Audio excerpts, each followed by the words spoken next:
So hi all, this is Nirvan Pawar and today in this video I am going to discuss some practice questions related to partnership.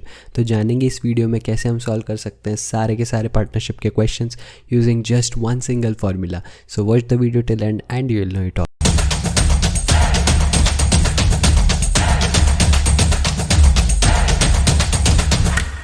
So let's get started with some practice questions.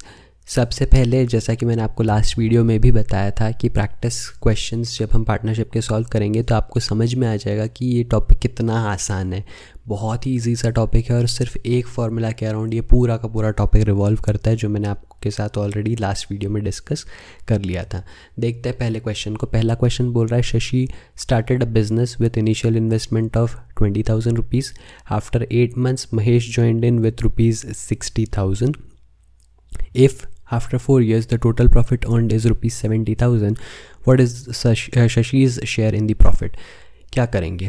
Profit of Shashi upon profit of Mahesh. सही है. Profit का जो ratio होगा, क्योंकि at the and 70,000 का profit ही कहीं ना, तो इनका जो प्रॉफिट का रेशो होगा, प्रॉफिट शेयरिंग जिस रेशो में ये लोग करेंगे वो किस रेशो में रहेगा. इनने कितना इनिशियल अमाउंट इन्वेस्ट किया था और कितने टाइम के लिए किया था. शशि ने इन्वेस्ट किए थे 20,000 रुपये और महेश ने इन्वेस्ट किए थे 60,000 रुपये. राइट. 3 0 एक्स्ट्रा के अभी नहीं लिख रहा, so as to keep this simple. तो 20,000 रुपये है किसके? शशि के. 60,000 है किसके? महेश के. लेकिन महेश ने 8 महीने बाद ज्वाइन किया है, तो महेश ने 8 महीने का इन्वेस्टमेंट ड्यूरेशन जो है महेश का वो कम है. राइट.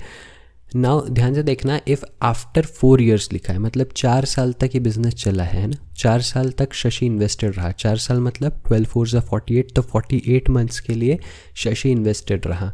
महेश ने 8 महीने बाद ज्वाइन किया था, इसलिए इसका टोटल ड्यूरेशन ऑफ इन्वेस्टमेंट सिर्फ 40 हो जाएगा. राइट. तो ये बेसिकली इनका रेशो हो जाएगा, जिस रेशो में ये लोग इनके प्रॉफिट को आपस में शेयर करने वाले हैं. तो इसको सॉल्व करके देख लेते हैं. 20 से सीधा इसको काट के 2 कर दूंगा. राइट. यहाँ पे मैं इसको 2 से कट करके 24 कर दूंगा, तो मुझे क्या मिल जाएगा? 24/60, विच इज़ नथिंग बट 6 4 24, 6 10 60. तो 2/5 का ये रेशो बन जाएगा. सही है. तो 2/5 का रेशो है किनका? मतलब 2 शेयर जो है वो मिलेंगे शशि को और 5 शेयर जो है वो मिलेंगे महेश को. अब मुझे पूछा है what is Shashi's share in the profit. तो शशि का जो टोटल प्रॉफिट होगा, profit made by Shashi, that will be कितना? शशि के हैं टोटल 2 पार्ट्स. कितने में से? तो 2 पार्ट शशि के हैं, 5 पार्ट महेश के हैं. तो टोटल पार्ट्स कितने हो गए? 7 पार्ट. तो out of 7 parts 2 parts are for Shashi. तो 2/7 टाइम्स हो जाएगा किसका? जो टोटल प्रॉफिट है, दैट इज़ 70,000 रुपये. तो यहाँ पे आ जाएगा 70,000. जैसे ही मैं इसको 7 से कट करूँगा मुझे मिलेगा 10,000, जो कि मल्टीप्लाई होगा 2 से और मुझे मिल जाएगा 20,000. तो 20,000 रुपीज़ का शेयर है किसका? शशि का. तो शशि ने जो 20,000 रुपये लगाए थे और 4 साल तक उसको इन्वेस्टेड रखा था, उसकी वजह से जो 70,000 का टोटल प्रॉफिट हुआ, उस 70,000 में से 20,000 रुपये जो है वो शशि के होंगे और बचे हुए जो 50,000 रुपये हैं वो हो जाएंगे महेश के. राइट. तो बड़ा ही आसान सा सवाल. अगेन जैसे मैंने आपको बोला था, सिर्फ एक ही फार्मूला, जो प्रॉफिट के रेशो की जो वैल्यू होगी that will be again directly proportional to किस रेशो में उन्होंने इन्वेस्ट किया था और किस ड्यूरेशन के लिए उन्होंने इन्वेस्ट किया था. Right. Coming on to the second question. Second question में बोला है आशीष began a business with rupees 50,000 and was later joined in by Sujay with rupees 30,000. ठीक है. If the profit earned at the end of the year was distributed in the ratio 4:1, for how much duration did Sujay join? वापस से profit हो रहा है, तो मैं क्या लिखूँगा? Profit of Ashish divided by profit of Sujay. Ashish ने कितना पैसा लगाया था? 50,000. वापस में 3 0 नहीं लिख रहा हूँ. सुजय ने 30,000 लगाए थे, तो यहाँ पे लिख रहा हूँ 30. राइट. अब कितने ड्यूरेशन के लिए लगा ये देख लेते हैं. यहाँ पे देखो profit earned eight the end of year लिखा है, मतलब टोटल 12 महीने के लिए आशीष इन्वेस्टेड रहा. लेकिन सुजय कितने टाइम के लिए इन्वेस्टेड रहा है ना? For how much duration did Sujay join, ये मुझे फाइंड आउट करना है. तो इसको मैं मान लेता हूँ x, और इनके जो प्रॉफिट शेयरिंग का रेशो है वो मुझे 4:1 क्वेश्चन में गिवन है. सही है. क्या करेंगे? सॉल्व करते हैं फटाफट से. 0 से 0 कैंसिल, ये हो जाएगा 3 4 12. 4 से 4 भी कैंसिल हो जाएगा, तो मुझे सीधा सीधा मिल जाएगा x इज़ इक्वल्स टू 5. तो सुजय कितने टाइम के लिए ज्वाइन था इस पर्टिकुलर बिजनेस में? सिर्फ 5 months के लिए. राइट. तो अगर आशीष ने 12 महीने के लिए 50,000 रुपये लगाए और सुजय ने 5 महीने के लिए 30,000 रुपये लगाए, तो इनके बीच में जो प्रॉफिट का शेयरिंग होगा वो 4:1 के रेशो में होगा, जहाँ पे 4 पार्ट्स है out of the 5 parts profit के वो जाएंगे आशीष को, और 1 part out of the 5 part जो है वो जाएगा सुजय के पास। सही है। तो अगेन वेरी सिंपल क्वेश्चन जो आपका सिर्फ 2 लाइन में आपको आंसर मिल गया। सही है। Moving on to question number 3।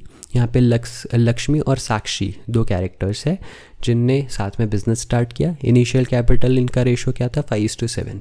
तो मैं लिख देता हूँ profit of Lakshmi divided by profit of Sakshi. अब 5:7 इनके इनिशियल अमाउंट का रेशो था, तो जैसा हम बचपन से करते हैं क्या करेंगे, 5x मान लेंगे लक्ष्मी का इन्वेस्टमेंट और 7x मान लेंगे साक्षी का investment, right. Now after 6 months Lakshmi and Sakshi withdrew 1/5 and 1/7 part of their respective investment.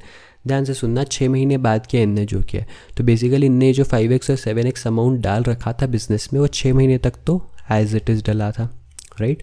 अब क्या हुआ, 6 महीने के बाद में लक्ष्मी ने 1/5 अमाउंट निकाल लिया, साक्षी ने 1/7 अमाउंट निकाल लिया, ठीक है। And the gain at the end of the year, लेकिन बचे हुए अमाउंट के साथ वो बचे हुए 6 महीने तक बिजनेस में बने रहे, है ना। तो क्या होगा, यहाँ पे मैं दोनों के इसमें एडिशन डाल दूंगा। क्यों एडिशन? क्योंकि ये एक पार्ट हो गया उनके इन्वेस्टमेंट का फॉर फर्स्ट 6 month, और अब नेक्स्ट 6 month के लिए मैं एक और दूसरे ब्रैकेट में लिखूंगा। दूसरा ब्रैकेट क्या होगा, अब मैंने 1/5 अगर लक्ष्मी ने 1/5 अमाउंट निकाल लिया है तो 5x में से 1/5 जाएगा तो कितना जाएगा, बेसिकली x अमाउंट चला जाएगा। अब 5x में से x चला जाएगा तो मुझे पता है 4x बचेगा जो रिमेनिंग 6 months के लिए इन्वेस्टेड रहा। सिमिलरली अगर मैं साक्षी की बात करूं तो साक्षी के 7x जो अमाउंट था उसमें से उसने 1/7 निकाल लिया, मतलब अगेन उसने भी x अमाउंट निकाल लिया है, तो 7x - x मतलब 6x हो जाएगा। 6x के साथ में वो बचे हुए 6 महीने के लिए इन्वेस्टेड रही, राइट। तो इनके प्रॉफिट्स का रेशियो देख लेते हैं। 6 5 30x और 6 4 24x, राइट। डिवाइड होगा किससे, 7 5 35, 7 6 42x प्लस 6 6 36x। कितना हो जाएगा, 30 + 24 वुड बी 54, और नीचे मिलेगा 42 और 36 मतलब 48 एंड 3 दैट इज़ 78, राइट। सही है। 4 3 7 और 6 2 8, यस। और x से x हो जाएगा कैंसिल, राइट। 54/78 किसी से कैंसिल होता है क्या, आई थिंक 3 से हो जाएगा। 3 1 3, 3 8 24, 3 2 6, 3 6 18, और सिंप्लीफाई होकर हो जाएगा 9/13। तो 9/13 क्या हो गया, ये रेशो हो गया जिस रेशो में लक्ष्मी और साक्षी प्रॉफिट को आपस में शेयर करने वाले हैं, राइट। अब यहाँ पे क्या बोला हुआ है, the gain at the end of the year was 2200, what is Sakshi's gain. तो साक्षी का प्रॉफिट कितना है, तो साक्षी का प्रॉफिट कितना है, साक्षी के टोटल है 13 शेयर, कितने में से, 13 और 9 22 शेयर में से। तो आउट ऑफ 22 शेयर्स 13 शेयर्स किसके हैं, साक्षी के। तो मैंने लिख दिया 13/22 टाइम्स ऑफ कितने रुपए का प्रॉफिट हुआ एट दी एंड, 2200 रुपये। तो यहाँ से कट के हो जाएगा 100, राइट। तो मुझे कितना मिल जाएगा, 1300। तो साक्षी का जो 2200 रुपये का प्रॉफिट हुआ है उसमें से 1300 रुपये जो है वो हो जाएंगे साक्षी के, और जो बचे हुए 900 रुपये है वो हो जाएंगे किसके, लक्ष्मी के। सही है। अगेन मैंने सेम टू सेम चीज़ की। इस सवाल में बस याद रखने वाली बात यह है कि अगर कोई भी 2 पार्ट में इन्वेस्टमेंट कर रहा है ना, जहाँ पे एक पार्ट का अमाउंट और ड्यूरेशन कुछ अलग हो और दूसरे पार्ट का अमाउंट और ड्यूरेशन अलग हो, तो आपको दोनों का एडिशन कर लेना है जब आप रेशो ले रहे हैं, दैट्स ऑल, है ना। That's the only new thing that we learned in this particular question, है ना। बाकी कुछ भी अलग नहीं है, कोई दुनिया के बाहर की चीज़ नहीं है। जैसा हम पहले बाकी के टॉपिक्स में कर रहे थे सेम वैसा ही बाकी के क्वेश्चंस पे जैसा हम कर रहे थे वही हमने यहाँ पे भी अप्लाई किया, right. Moving on to the last question of this particular video, A, B and C started a business together with 20,000 for 6 months, 40,000 for 4 months and 80,000 for 4 months respectively. तो A, B, C ने कितना amount और कितने duration के लिए डाला है ये मुझे इस फर्स्ट सेंटेंस में दे दिया है। A will get 10% for being the working member of business. अब ये बात ध्यान से समझना, A, B और C ये तीनों ने मिलकर बिजनेस तो चालू किया है, लेकिन इनका जो एक्टिव वर्किंग मेंबर है वो कौन है, A है ना। तो A जो है ये इनका एक्टिव वर्किंग मेंबर होने की वजह से 10% उसको मिलेगा स्ट्रेट फॉरवर्ड। तो इस ऐसे क्वेश्चन जब आते हैं इसका मीनिंग क्या है इसको ध्यान से समझना। A, B और C ने मिलके बिजनेस शुरू किया है, अब जितना भी टोटल एंड में प्रॉफिट बनेगा वो तो इस रेशो में डिवाइड होगा कि किसने कितना अमाउंट इन्वेस्ट किया और किसने कितने ड्यूरेशन के लिए अमाउंट इन्वेस्ट किया, है ना, जैसा हम बाकी क्वेश्चंस में भी करते आ रहे हैं। लेकिन अगर इनमें से कोई वर्किंग मेंबर बन जाता है तो उसका एक अलग से शेयर उसको मिलता है जो उसका एडिशनल होता है ओवर एंड अबव जो उसको एक्चुअल में मिला होता। जैसा यहाँ पर ए अगर वर्किंग मेंबर है जिसकी वजह से उसको 10% मिल रहा है, तो क्या होगा, जो भी प्रॉफिट बनेगा उसका 10% पहले ए को दे दिया जाएगा, फिर जो बचा हुआ अमाउंट होगा उस बचे हुए अमाउंट को then based on their investment and time of investment again redistribute करके बांट दिया जाएगा। तो बी और सी को तो सिर्फ उतना ही पैसा मिलेगा जितना उनके इन्वेस्टमेंट और टाइम ऑफ इन्वेस्टमेंट के हिसाब से उनके हिस्से पे बनता है, लेकिन ए को वो पैसा भी मिलेगा और साथ ही साथ 10% ऑफ द इनिशियल और द टोटल प्रॉफिट वो भी मिलेगा, जस्ट बिकॉज वो एक वर्किंग मेंबर था उसमें बिजनेस का, वो सिर्फ एक पैसिव इन्वेस्टर नहीं था, वो एक एक्टिव इन्वेस्टर था, राइट। तो क्या करेंगे इस केस में, 10% पे आते हैं। पहले हम देख लेते हैं कि ए बी और सी में किस तरह से पैसा डिस्ट्रीब्यूट होगा, प्रॉफिट डिस्ट्रीब्यूट होगा, राइट।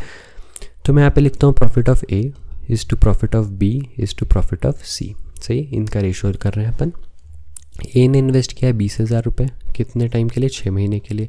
बी ने इन्वेस्ट किया 40,000 फॉर 4 मंथ। सी ने इन्वेस्ट किया 80,000 फॉर 4 मंथ, राइट।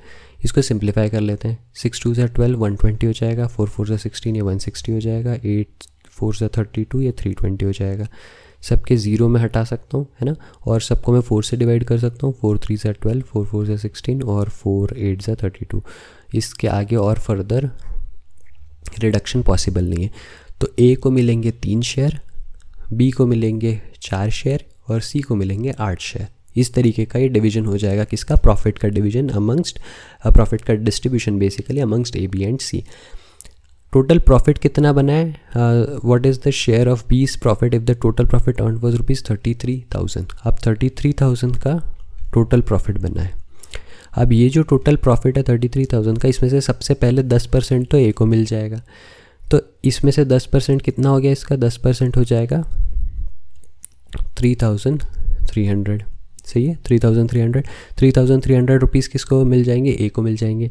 तो बचा कितना पैसा, अब बचा पैसा कितना हो जाएगा, ये हो जाएगा 33,000 माइनस 33,000।